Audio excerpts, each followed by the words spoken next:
They tell me that I'm never gonna make it. They want me to do something that could make sense. They hate when I keep dreaming I'll be famous, but I don't give a fuck, I'ma keep chasing.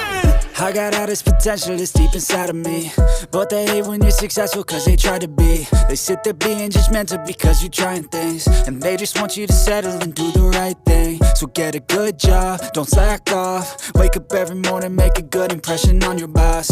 Don't do anything that I wouldn't do, and when you're making money, make sure you don't spend it too soon. Fuck that, I'll do what I wanna do. I got a different path from everyone, and that includes you.